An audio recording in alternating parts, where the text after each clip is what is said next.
Je dis au Seigneur mon refuge, mon rempart, mon Dieu dont je suis sûr.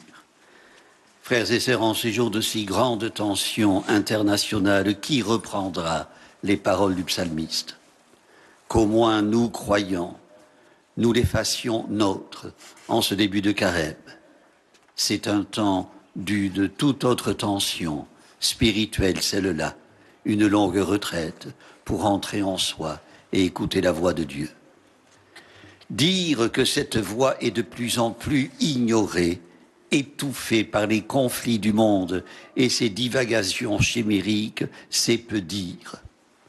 Et combien de nos frères et sœurs, y compris parmi nos proches les plus chers, ont étouffé à cette voix, ont rompu toute filiation chrétienne. En 1988 déjà, lors d'une mission Jeunesse Lumière, un adolescent à qui l'on demandait ce qu'évoquait pour lui le mercredi des cendres répondait « Les cendres, c'est l'anniversaire de la première clope que Jésus a fumée. » Une forfanterie. Ce n'est ni la première ni la dernière. Elle foisonne, elle nous attriste. Mais que faire pour éviter que l'image de Dieu ne soit à ce point salie? Comment rappeler au monde l'inouï de Pâques?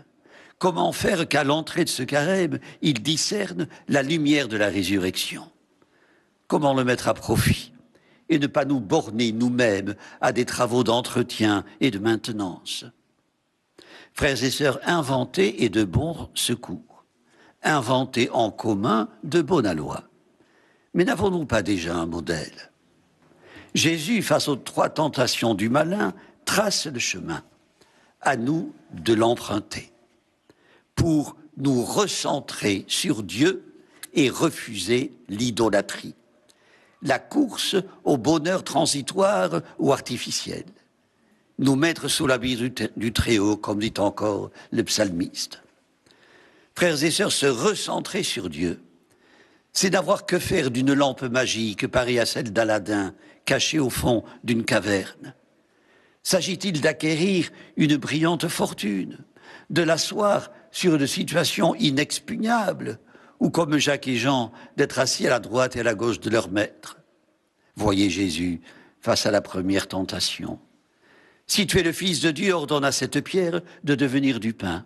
Vous connaissez la réponse, une citation de l'Ancien Testament. L'homme ne vit pas seulement de pain. Il ne doit pas rechercher les seuls biens matériels.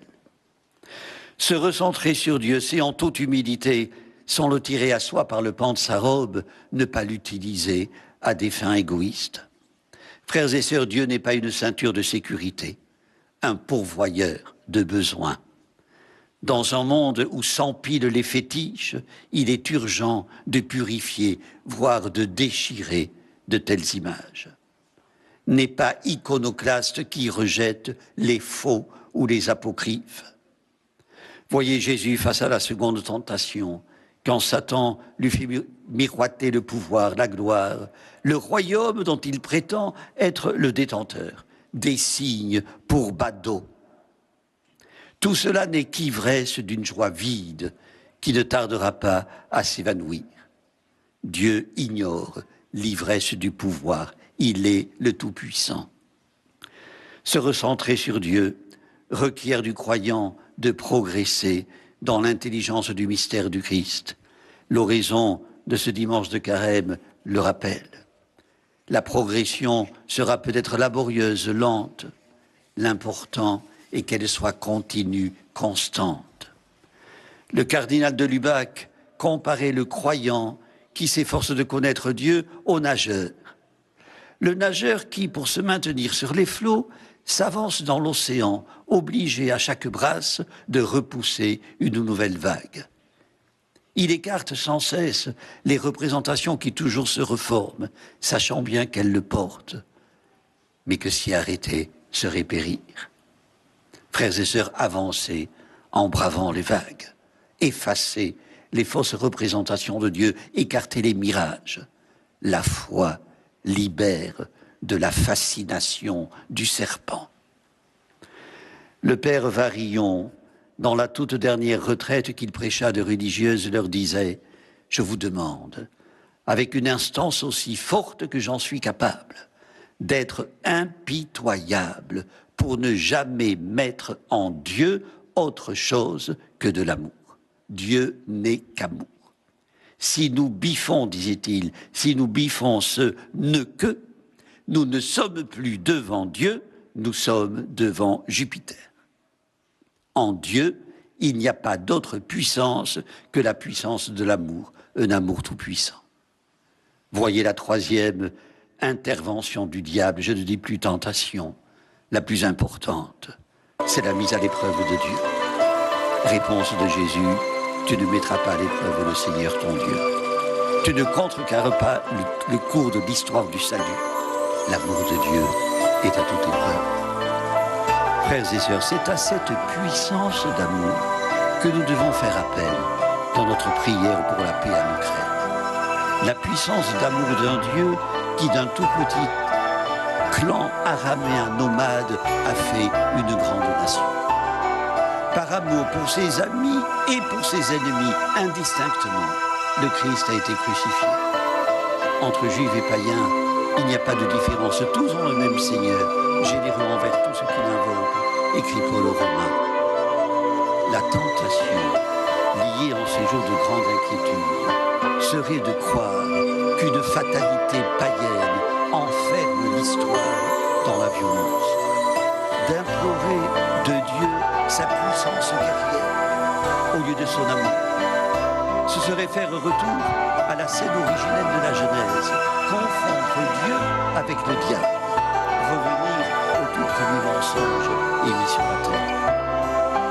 Dans ses répliques aux tentateurs, Jésus n'est à aucun moment entré en dialogue avec lui. À ces trois défis, il a opposé l'Ancien Testament. Avec le diable, dit le pape François, on ne dialogue pas. Frères et sœurs, la guerre n'est pas une fatalité. L'humanité n'est pas destinée à l'autodestruction.